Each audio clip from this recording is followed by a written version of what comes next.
Well, Chris, last year was your fifth season in the IMCA Modified Racing Division, and in my opinion, it was by far your best season yet.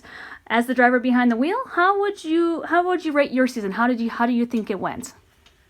For me, I think, yeah, we had a great season. I think it's probably our best one we've ever had in the modified for sure. We led lots of laps, and, we were up there competing with a lot of the top guys, around here that can go and compete wherever they want across the country. So I think going out, and looking back and say we had a lot of top tens, and I think that really helped. Most of our off-season interviews so far have been in race car drivers' shops or home garages, but we're actually here inside your really beautiful home, and which is beautifully decorated with all of your past racing achievements. Where is your race car right now?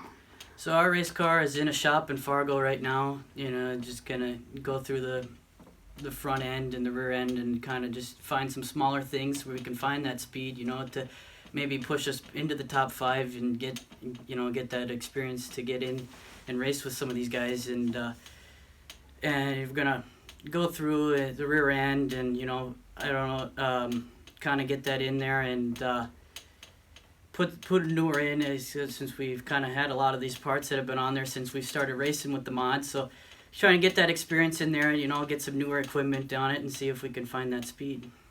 The casual race fan may not know this, but you've been racing from a very, very young age, and you've raced go-karts all over the country with some pretty big names which have gone on to race in NASCAR. How did you get your start in racing? Well, one day my dad started out, he was kind of a pit man for Herb Bergman growing up, and he kind of loved it at the racetrack. And then one day a race car just showed up in the garage, and it just took off from there. And learning from these guys across the country that are the best in the country, and getting that step of racing karts, getting a feel for the track and what the car does, and what other drivers are capable of. It pushes you to be the driver you can and motivative edge of what you can accomplish on the racetrack. When you decided to quit racing go-karts, what made you decide to hop into an IMC modified of all race cars to jump into? Well, when we got done racing karts, in 2012 we missed the national championship by 1 point, and that kind of wore us out. And it was at that point we did hardly any racing in 2013, and kind of just went and traveled to Aberdeen, and Brookings, South Dakota, and did racing. That was kind of all we did. And after 2013 season was done, there was a guy in Minnesota that offered a Mod 4. When we finally realized halfway through the season with the Mod 4, we're like, well, we're sitting in a good spot. We could probably win Rookie of the Year.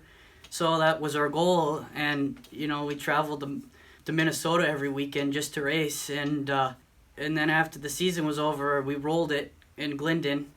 So it kind of ended our season. And then at that point, we're like, we're going to have Shane Lasky build us a new one. And it kind of got to the point where, like, well, we're not sure what Wazota's going to do in the long run with this Mod 4 class. So we kind of took a step and we searched around. Well, Alan Fetzer had a car, so that's where we ended up going, buying a car. He had a motor and everything in it already. So it's kind of where I took my step, and another one of those guys I watched growing up at the racetrack, So getting a car from Fetzer was a pretty big step in the racing career. So, and then, growing racing with a lot of guys in the country you grew up watching, so. Well, looking forward to your 2021 racing season. What are your goals? What would you like to achieve going into this year? Well, at the beginning of the season, we kind of, our goal was to just hit the top 10. Well, it kind of got to the point where we were kind of really frustrated. We weren't really hitting that mark, and we're going to sell the race car and get the other one off the shelf and start putting that one back together. And it always carries over from how the season went, and towards the end of the last season, we had consistent top 10s. So I think the season, always a Mandan, it's always, there is 10 guys you can compete with. So just getting a top 10 in Mandan's a bonus. And, we led a lot of laps. So I think, it's always going to continue over to make sure you're in the top 10 and, maybe get to the point where we can, get to the top 5 and maybe get that first victory lane picture in. So I think that's going to be a pretty strong goal, is just to make sure we can compete and get our name mentioned from Seidler and Strand and all those guys, and know that we're here to compete. So. And where can your race fans find you racing this summer?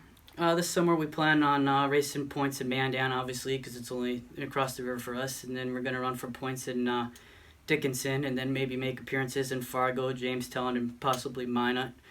And, you know, obviously we're going to hit the bigger shows, or try and hit the bigger shows. I don't know about the mod tour, but, you know, Governor's Cup for sure, you know, Oktoberfest. We're a real big fan of the East-West Clash down in Gillette. We've had really good success down there. So, and the Stampede, of course. So we're going to hit, you know, big shows if we can, you know, but our main goal is to, you know, just run for points and make sure the car is in one piece. So